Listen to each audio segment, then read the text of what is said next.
海龟交易法是一套著名的系统化交易方法，最初由商品交易员 Richard Dennis 和 William Eckhart 在1983年创立，用以证明交易技巧可以通过一个简单的规则系统被教授给普通人，而不仅仅是依赖天生的交易才能。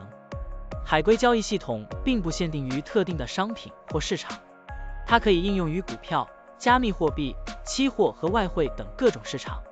现在，我们就设定一些参数，让 Stocktiny AI 帮我们生成程序，对 Unicorn、UniUSD 进行回测计算。设定参数如下：头寸规模，使用每次加仓 20%。入市信号，当市场价格高于过去20日的最高价时，视为买入信号；反之，低于20天最低价时为卖出信号。加仓策略，每当价格移动到1/2的20日均幅指标 ATR 时加仓一次。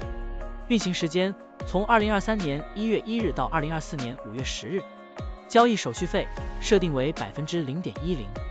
好了，按照上面的设定，视频下方就是持仓的情况，蓝色为股票仓位，黄色为现金仓位。累计交易33次，期末持仓价值167961.31元，盈利 67.96%。相比持仓不动，多盈利负 14.04%。如果你希望使用更长期的信号，可以把参数修改为跟踪55天最高价突破时建仓，其他参数也按照55天周期来设置，这样就可以得到新的回测结果。累计交易28次，期末持仓价值32098.58元，盈利负 67.90%。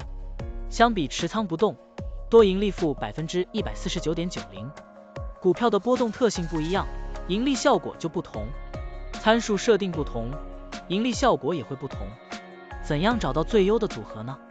请评论区留言，让 Stocktiny AI 来帮助你。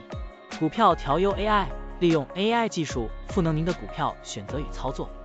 本站内容不构成对任何人的投资建议，您应当基于自己的独立判断做出决策。扫描二维码获取文字稿，欢迎点赞、评论、转发。